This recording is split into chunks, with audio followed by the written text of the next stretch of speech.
be such great tools in child development. The reason I wrote my book is because I think they can be great tools for social emotional development. So oftentimes for kids who are a little bit more reserved or shy, they have trouble talking about their feelings openly, even with people who are close to them, like their parents. So what a book can do is it can show the child a particular situation that they might be able to relate to, and they can talk about that situation through the eyes of the character rather than themselves. And that's often a lot less threatening than talking about their own big feelings. And so that's one of the reasons I made Henrietta an animal in my book, is that it even further removes it from themselves. And it becomes kind of less threatening for kids to talk about these things when it's about another character or another person.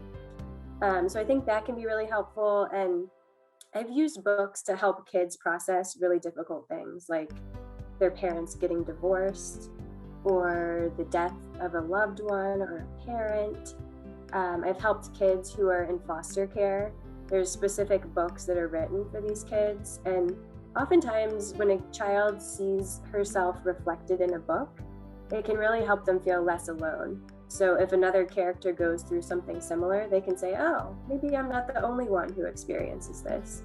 And suddenly they feel less alone and more comforted by that. So I think when parents read these types of books with their kids, it's kind of a springboard for discussion about difficult topics, because parents often don't know where to start with having these discussions. And so if they can read a book and kind of have a topic to talk about, I think that really helps. And then the other role that I think storybooks play is in language development.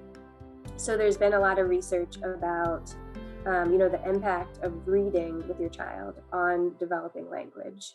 And so what's really been shown in that research is that the more you read one-on-one with your child or with your children, the more vocabulary they have.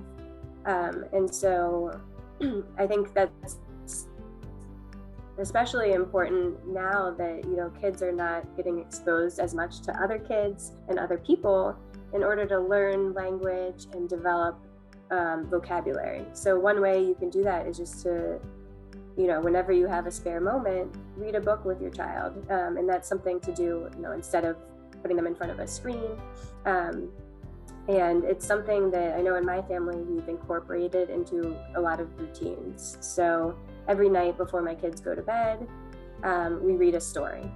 With my 3.5-year-old, it started with 2 stories, and now we're up to 7 stories because he just loves it so much, and he also tries to avoid going to sleep.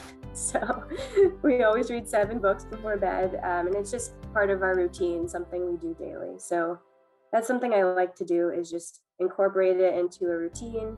He also has quiet time where he goes in his room and he can do activities. We have books and puzzles. And I think that's a great thing for him, just to unwind and calm down a little bit. He's a very energetic child, and reading is something that helps him just regulate and calm down.